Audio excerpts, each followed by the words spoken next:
Good morning, good afternoon, and good evening again. Welcome to IFA's Global Cafe. My name is Bruna Suertes. I'm Director of Communications and Strategy, and it's my pleasure to host today's session.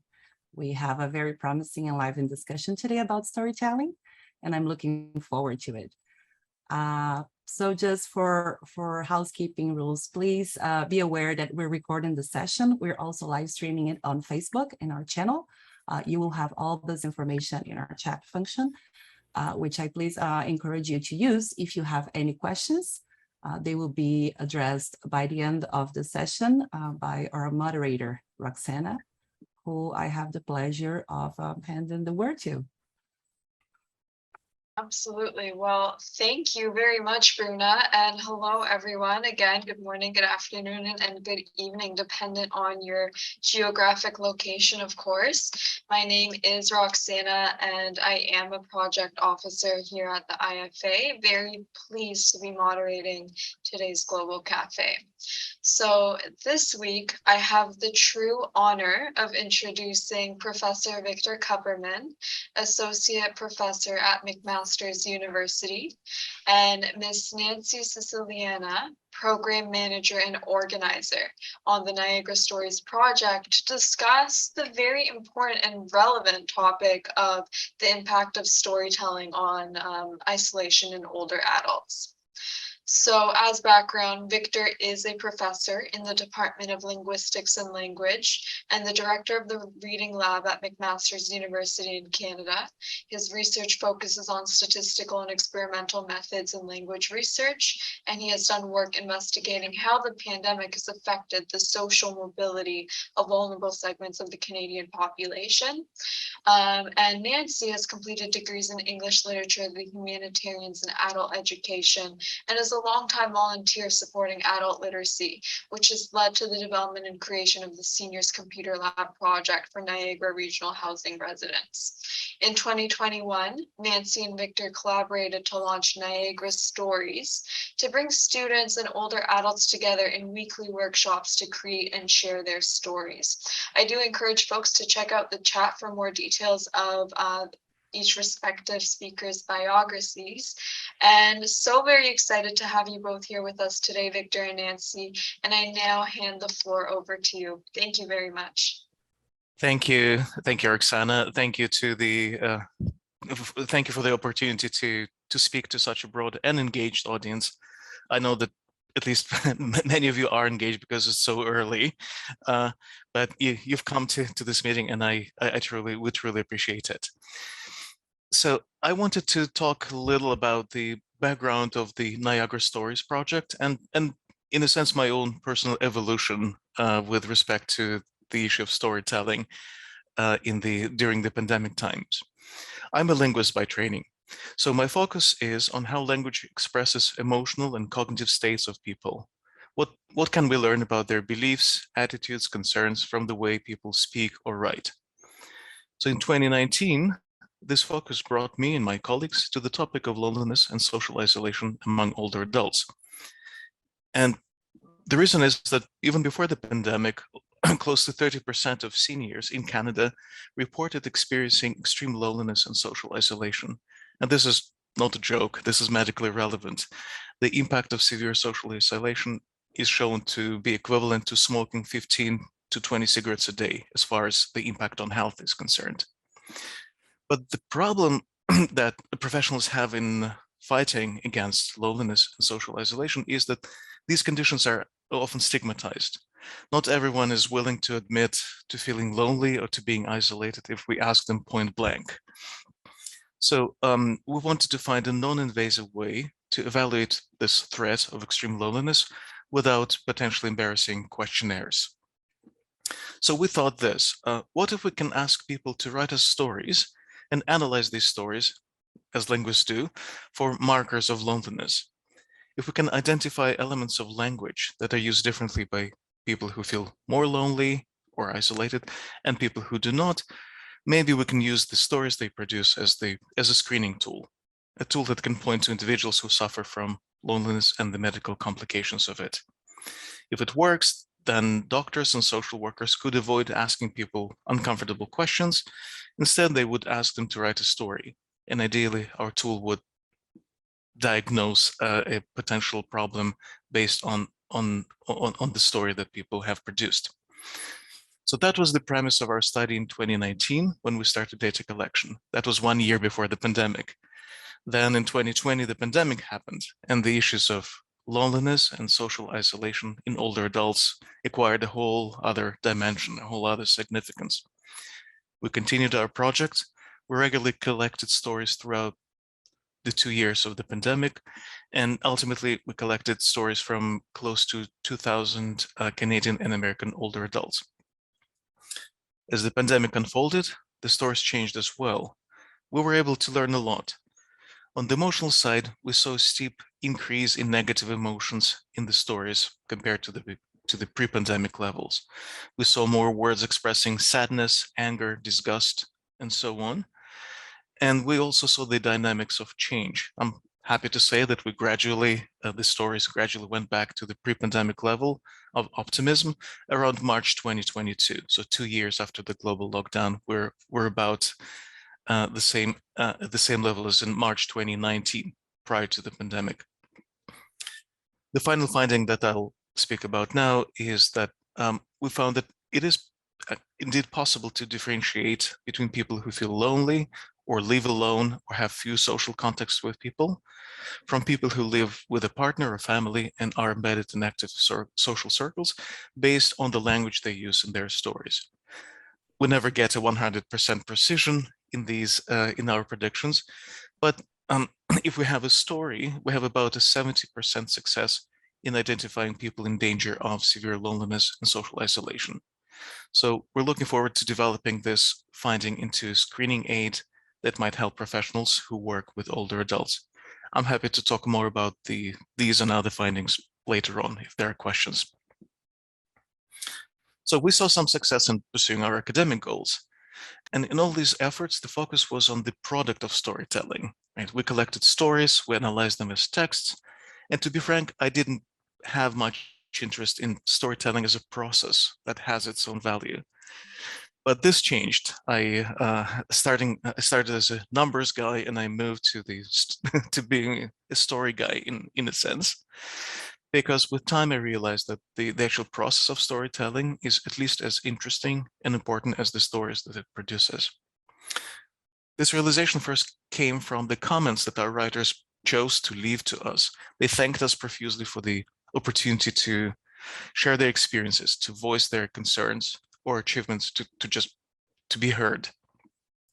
Our contributors saw aesthetic and social value in writing, which I, again, underappreciated in the early stages of the project.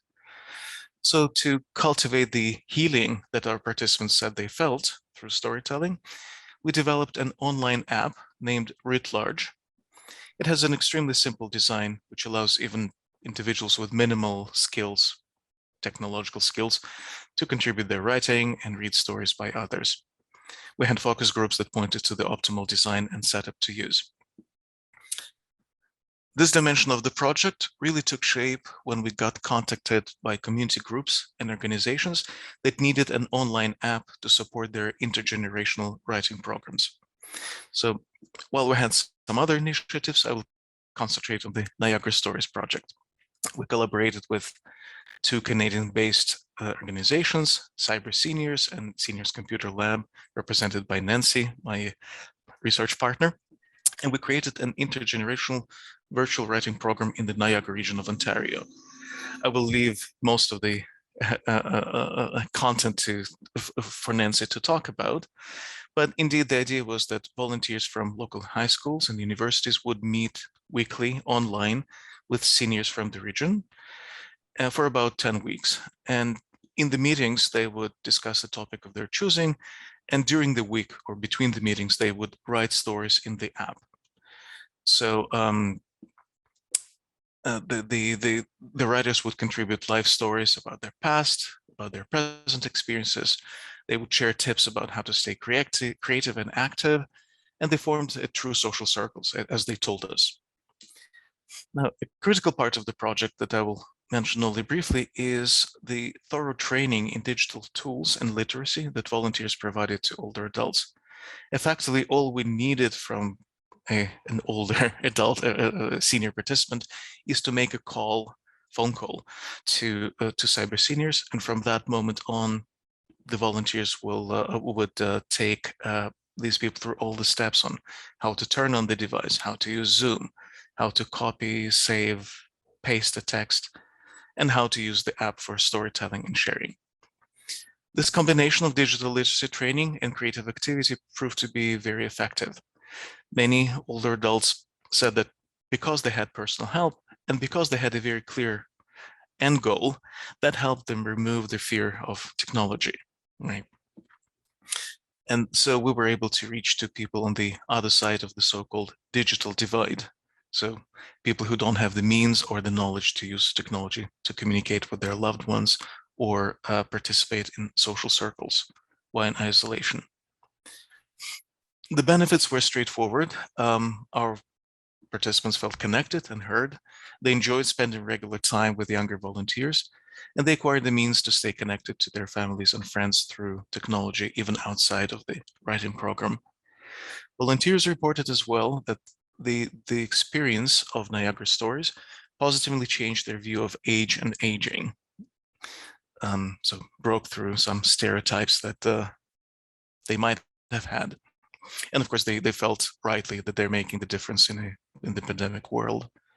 We as researchers benefited from the data that we collected through the app, and of course from the direct social impact that our work had on the population that was particularly harmed by the pandemic.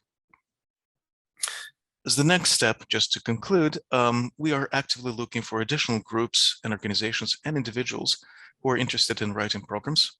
They can be intergenerational or not. And we feel that these programs will enable older adults to feel heard, to creatively express themselves, and to improve their digital literacy skills. We're specifically geared towards working with individuals who are on the wrong side of the digital divide. We train them to use technology that give access to the world even when physically isolated, but without being social isolated. So feel free to contact me or Nancy for more information. And in conclusion, I just want to thank the IFA and several McMaster units that provided support that made this research project and community outreach possible. Thank you. Well, thank you, Victor. That was so succinct and so elaborate and encapsulated everything so perfectly. But I just want to focus a little bit on the malleable nature of what we decided to create with Niagara Stories and how it came to be that we ended up working in writing workshops once a week with groups of students who had trained to become tech mentors through cyber seniors, and students who basically started out working here in Niagara because this is where they live and study, and also expanded out throughout North America. So when we tuned in every week, we had no idea who would participate really or where they were from, but we did eventually attract both seniors and students from everywhere in North America because they had heard about the program and had become interested. So one of the things that I wanted to focus on with the Stories project was turning the entire research work into a kind of social interactive activity that many of the seniors in Niagara who had received a little bit of training and had access to things like devices to actually take up their laptops or their cell phones or their tablets and join in to just, make new friends. And that was the particular draw. Many were a little bit afraid because of their insecurity about their digital literacy skills, but having the students prepared to work with them one-on-one made a significant difference in alleviating that fear. At the same time, I know from years of experience working with seniors and with students that so many of the students have an incredible fear of working with seniors. And bringing the interaction level down to storytelling really helped to alleviate that barrier and eliminate it, actually, because it was found that everybody has something in common to share, even though the generations are so separate.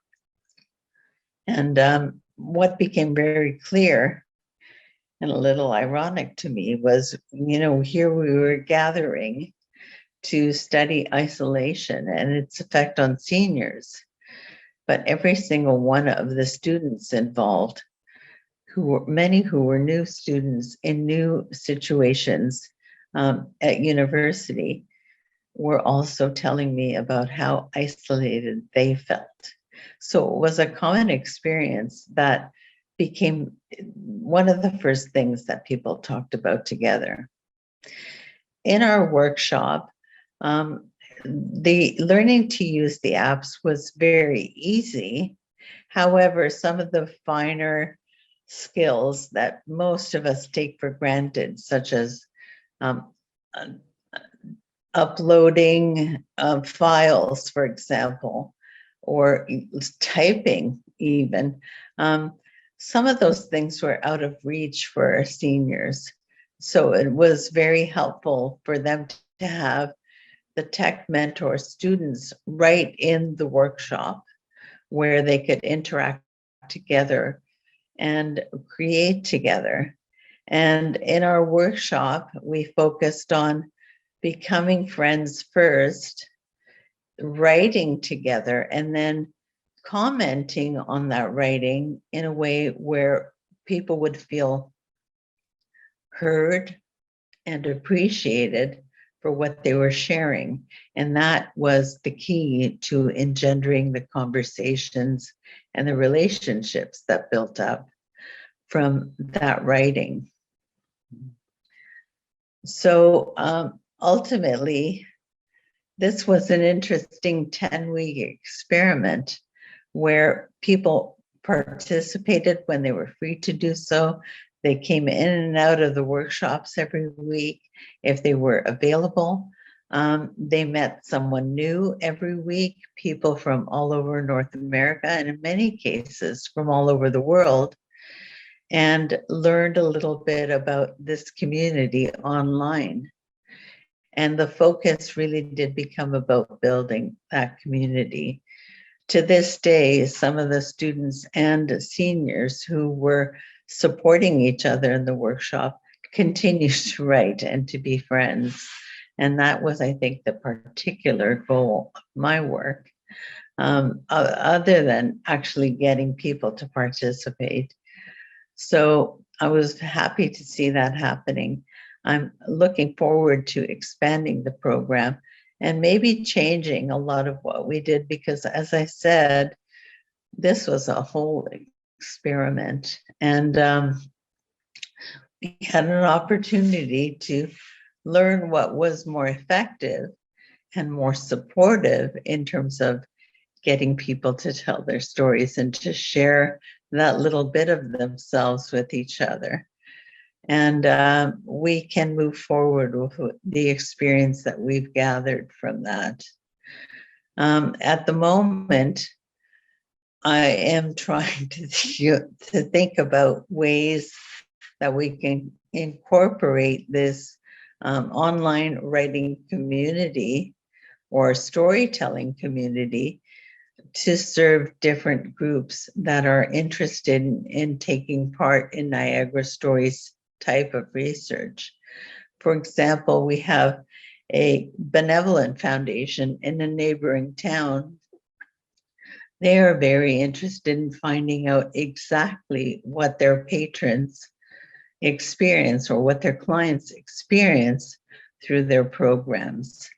And they would like to use the storytelling format that we have developed in the Niagara Stories project to elicit that kind of feedback from those that they've been serving. So I am very excited about the possibility of putting that in place. It would be a collaborative effort, of course, with people at the foundation who have specific goals about what they would like to learn. I think that I have to summarize with that. The stories that were shared, of course, pardon me, were significant in that intergenerationally, a lot of the information that the Niagara seniors were sharing with the Niagara students was information they would never have heard from anyone other than someone who has lived in the area for a number of years and has experienced many of the changes and growth of this area that they're either just now coming into or they hadn't experienced in their own lives. So this is knowledge that previously some of these students could not even imagine. I have one example that comes to mind. We had a participant who moved from Northern Ontario when he was a young man to the Southern Ontario area. And I think this was so shocking to the students, but might not be surprising to us. One of the first things he was tasked to do upon arriving was find a job, and he was able to find one immediately. Within a day, he was offered several jobs, and in fact, took one of the jobs he was offered and held on to that job for 20 or more years. And that piece of information was so surprising to some of the students. The fact that somebody could go out and do that and keep that career for decades and before following up with, another one very easily. This was so surprising to them that they had actually not imagined that that would have been a reality for someone years ago. So something as small as that can be quite eye-opening. And of course, when they share the experience of training for whatever they're studying and their hopes for their own careers, it's quite a significant and interesting exchange between the generations. So it was so enlightening to watch that kind of information go back and forth in our workshops. And also what I found significant and I guess this was the happiest thing for me to see, was that a number of the seniors who participated never imagined themselves as writers. And taking part in the workshop, getting the feedback that they were getting from the other seniors and from the students taking part, finally reassured them that yes, they do have that talent, that they should continue to write and create. So it opened up a new door for some people and a way for many of them to find a new voice. It's a considerable thing.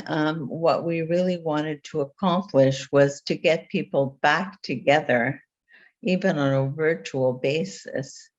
And I think the Storytelling Project managed to do that. But what I also think it really excelled in was finding a way to build community intergenerationally. And I believe that we have created a model that will work exceedingly well in a number of different communities where people can connect using this model and can learn from each other and build themselves up in this way. So I thank you so much for inviting us to talk about the project. As I say, it's still an ongoing and evolving project that we are looking forward to changing up this fall. I'm thrilled to be able to tell you a little bit about it, and then I would love to hear any questions that you have about the program as well. So thank you. Well, thank you both. I am thrilled to have you both here today, and that was absolutely phenomenal, truly. Thank you for your insightful talk. I think it really goes without saying that even with the past few years throughout the pandemic, the importance of being connected and essentially having that dialogue through storytelling does go truly a long way, especially in the context of isolation. Now, as for questions, again, we encourage folks to please type questions in the chat function only. I would like to preface by saying that all questions are truly very much appreciated from everyone, but in the interest of time, we want to ensure that the most relevant and timely discussions are prevalent.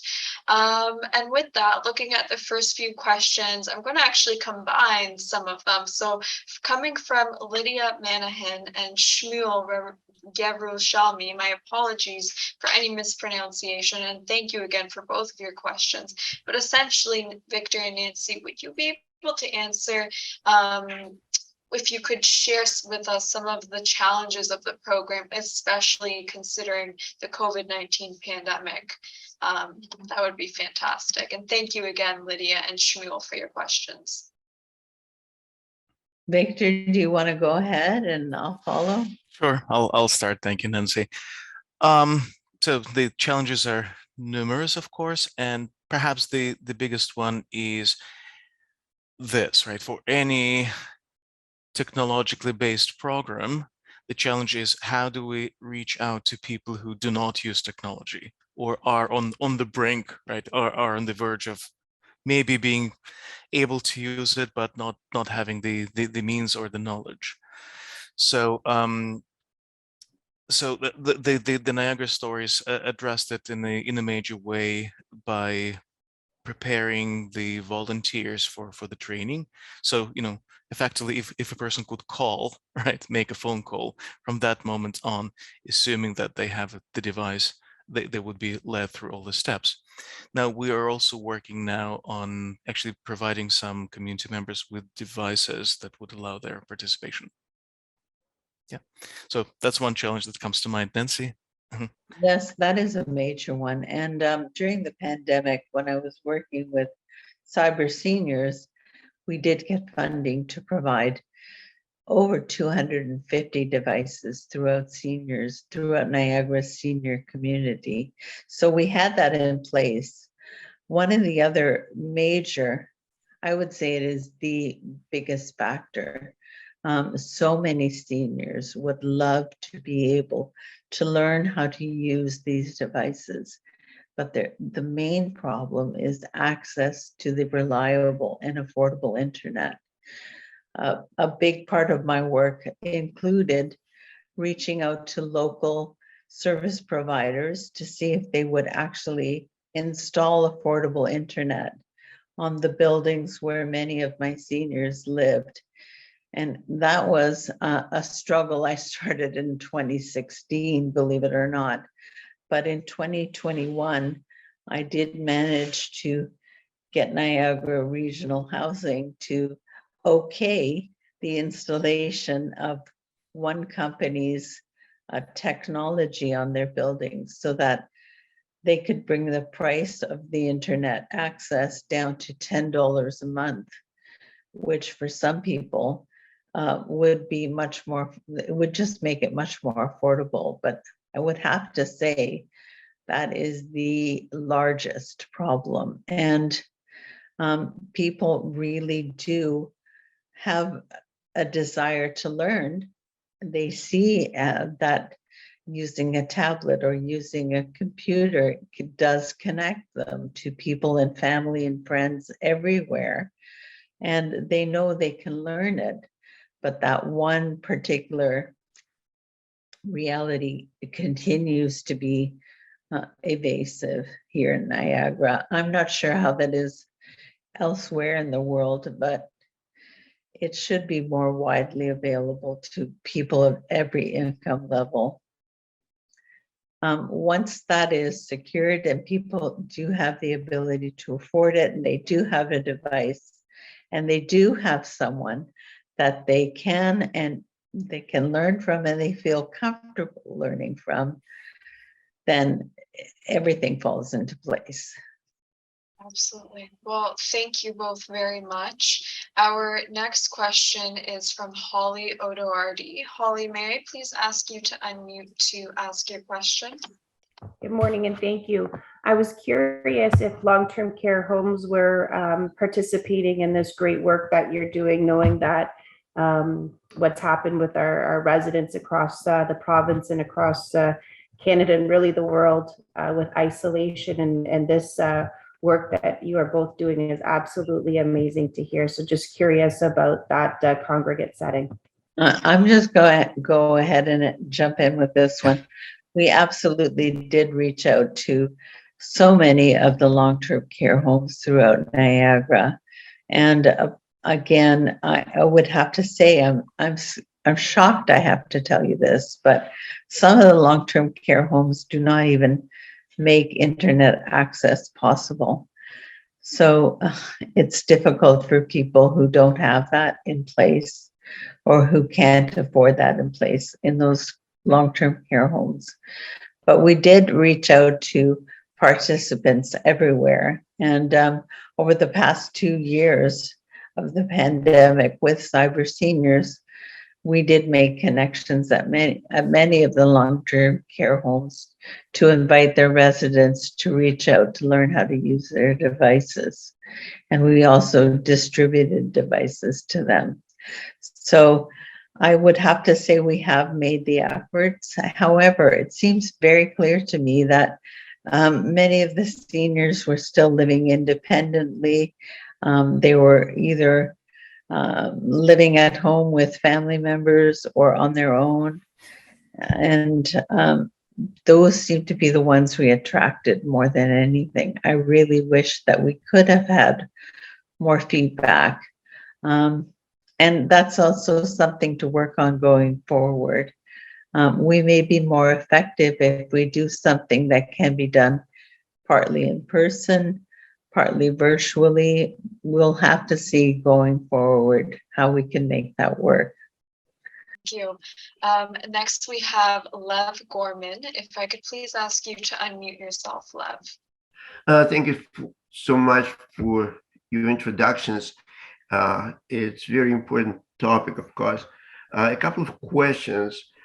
First of all, how many participants were in your project?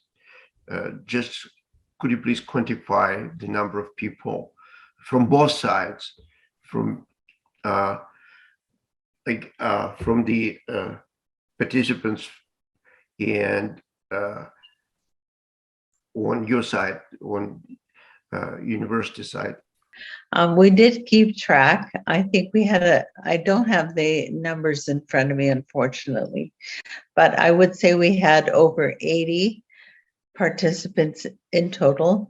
Roughly, there were about 60% students and 40% seniors. And people, it seemed to change all the time. The group seemed to change all the time, with a few people participating all the way through the 10 weeks. And I will mention a similar project we ran in the US with YWCA at Spokane, Washington State. So that project had about 50 people participating, with about the same percentage, a slightly larger number of student volunteers, high school students, and seniors, right? 60 to 40%. And it seems to be that there might be some optimal size to a program as well, right? We're just probing our way around it, but it seems to be that it cannot go too large. Leo, I think you're muted, but please feel free to ask. So one more question for you. From your study, what was the most important thing for seniors writing stories, getting connected, or being heard and listened, because it's very important to understand the motivation behind the participation in the project, because maybe they just feel lonely and want to get connected, or they want to express themselves, or they want not just express themselves, but find someone to listen and read what they're doing. This is the question for me. Yes. So that's great. It's not. It's a great question. It's not easy to take apart the experience of a participant, of course. But what we do know is that we had some attempts where the writing and the sharing was happening without the weekly without any meetings, without forming the social Yeah. circle, and it was not nearly as successful as what we're seeing. So obviously the personal contact, right? The discussions do play a major role in that.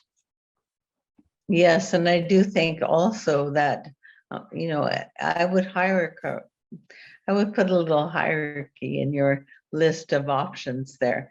Definitely people wanted to express themselves and be heard, listened to. They wanted to interact and learn from other people. But there was this component of also being a writer, expressing their experiences in writing and being appreciated for doing that well. As I said, I did have one senior who was told all her life that she didn't have that skill, and she learned that she actually did. And that was the biggest thing for her in her participation. Thank you so much. Thanks a lot. You're welcome. Thank you all. Next we have Cynthia Stewin. Cynthia, if I could please ask you to unmute to pose your question as well. Thank you. This is a fascinating project, and I'm in awe of what you've been able to accomplish.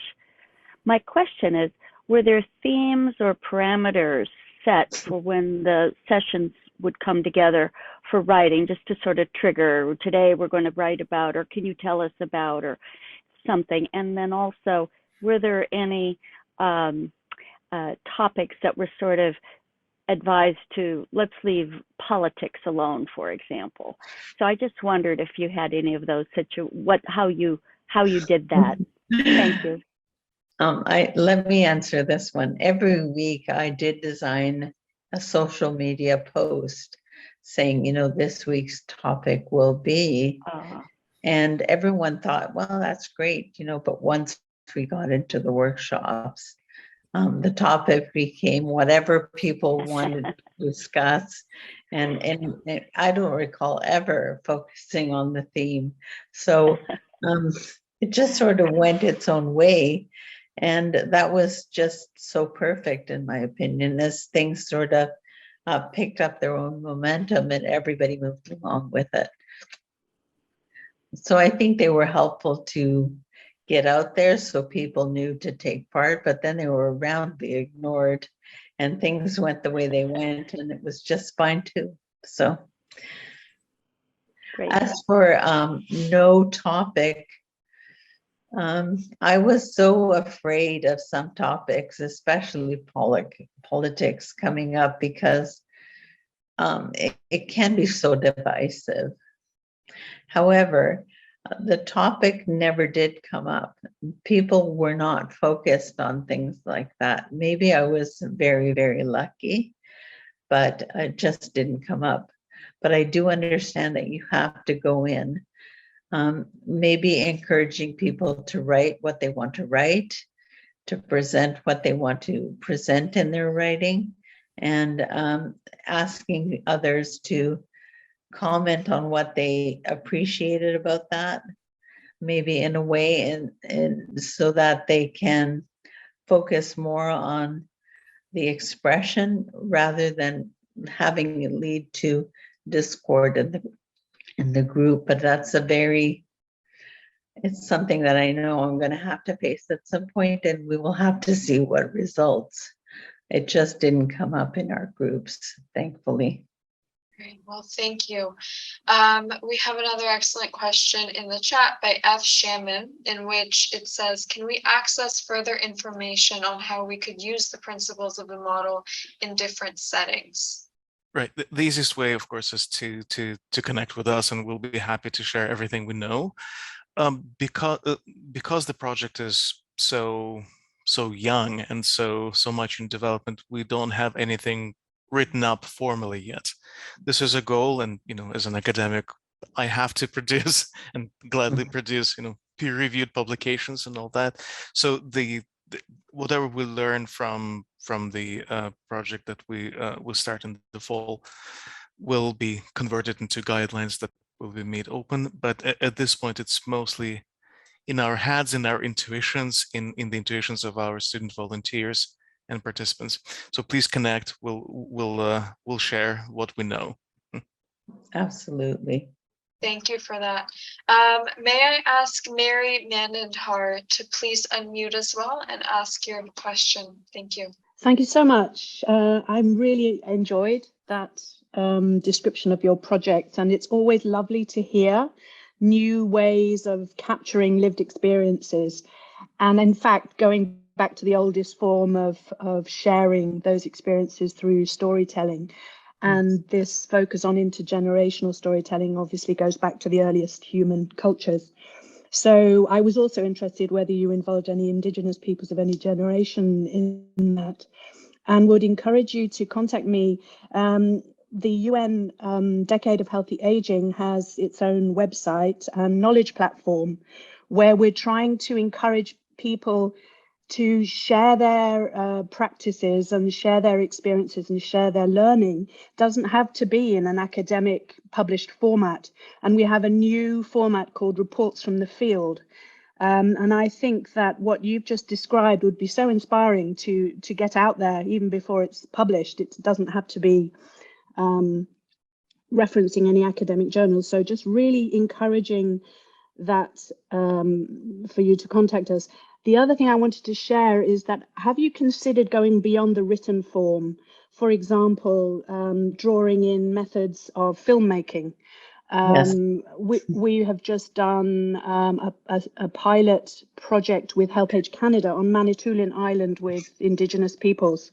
And they made their own film, telling their own stories about their experiences of healthy aging and what they recommend for healthy aging. And as part of that, building up their technical skills and digital skills in filming and expressing their voices through the visual formats and photographs as well was something that they really loved to do. So I might also share their details with you so that you could link with them and take that idea forward too. But thanks so much. I'm really interested in your work going forward. Well, I'm just going to jump in, Victor. Yes, I would love to contact you. Let's definitely talk. One of the goals that we did have was to reach out to communities like the First Nations here in Niagara, and also to communities like the LGBTQ2 spirit. I know there are more little initials being added all the time, but we did want to involve communities that we know experience even more isolation in the members of their groups who are seniors. But it was a 10-week project, and we didn't have all the time we needed to reach out sufficiently, but we are definitely interested in going there. And as for the different types of media, Cyber Seniors, the organization I work with, actually started out as a film school. So we did reach out to students and we asked them if they would like to either create a video or a podcast or just, writing project with the senior that they were working with. So we were open to whatever way they wished to contribute. And in that 10-week period, everyone seemed to focus on writing, but we definitely did encourage all of that. And in fact, the YMCA project that Victor referred to in Spokane, finished as a series of podcasts. So it has happened in the past, and I'm definitely open to having that happen in the future as well. But yes, please, let's get in touch and move forward. That would be wonderful. Thank you. Thank you all. We have another question from Shmuel in the chat about digital tech. If I could ask you to unmute to ask your question, please. Okay, now I can speak. Okay, yes. I want to ask you about the role of robotics and digital technologies in development, storytelling,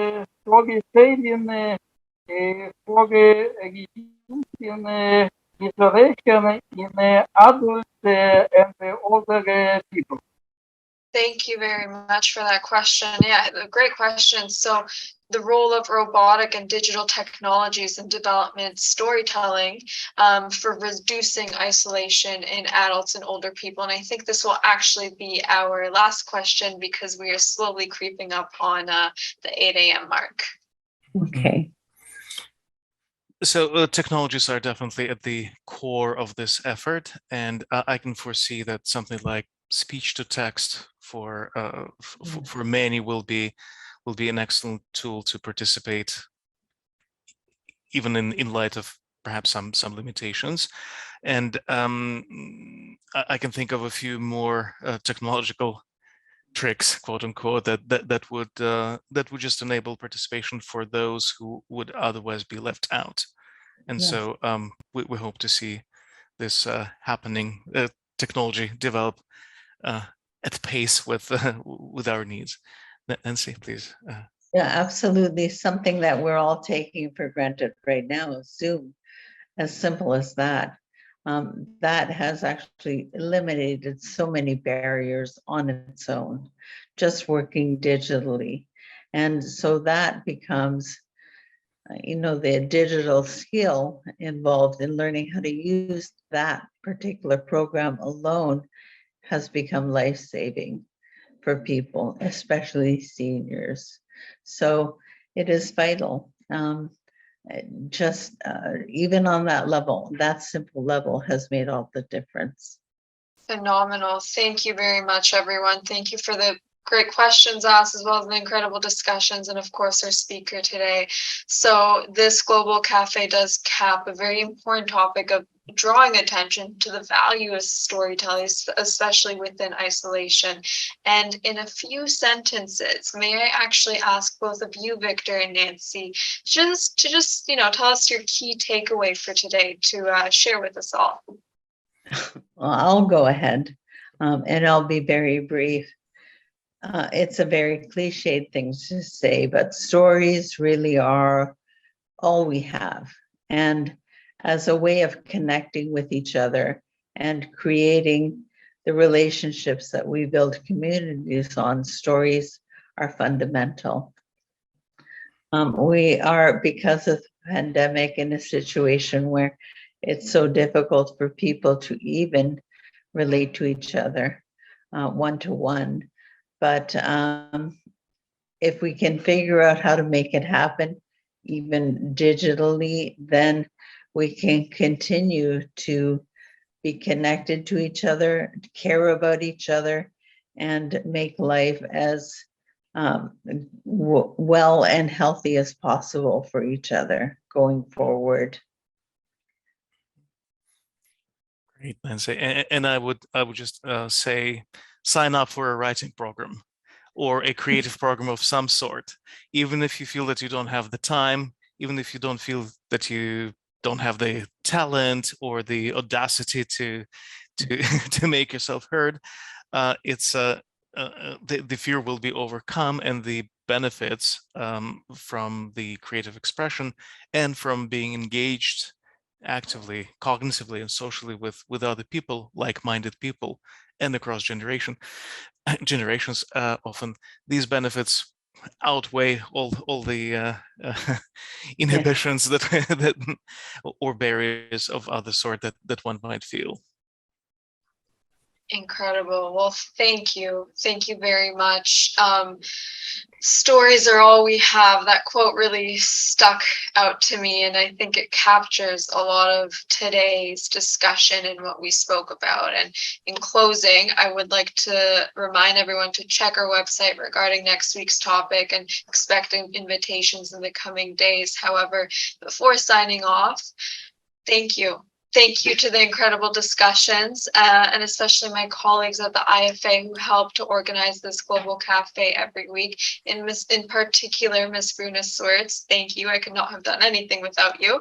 And I greatly appreciate, you, Victor, and Nancy, as well as all of the incredible attendees that we always have and the incredible discussions that we had today. So hope to see you all next Friday and wishing everyone well and a great rest of your days. So thank you and take care. Thank you to everyone. It was our pleasure. Thank you so much to the organizers and of course the audience. It's been great.